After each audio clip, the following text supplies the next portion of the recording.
पुअराण लो तते जमा मारिबु नाही मते तते कथाटे कहिबी मालमा राधा मु राणी करिबी मालमा राधा मु राणी करिबी।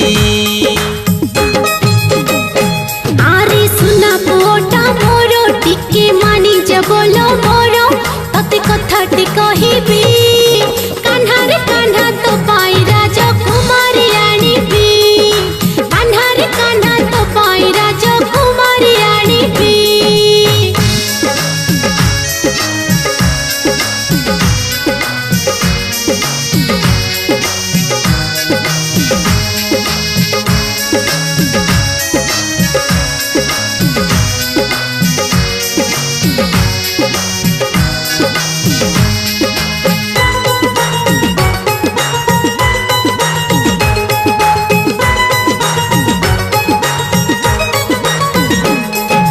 कथा मानिबी नाई मु तो गाई जगिबी नाई पुणी चगला साजिबी खोजिले जमा पाइबुनी मु बणरे लुचिबी खोजिले जमा पाइबुनी मु बणरे लुचिबी।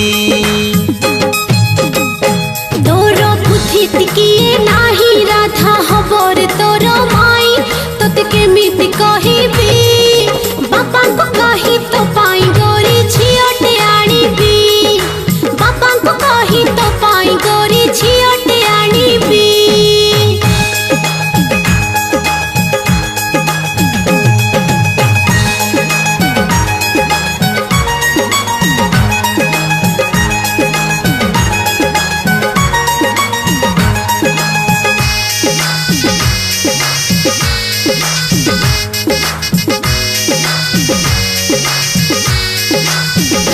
राधा हौ पछके माई आजी किछि शुणिबी नाई जाई राधा को कहिबी राधिका जदि करिब मना फेरी आसिबी राधिका जदि करिब मना फेरी आसिबी।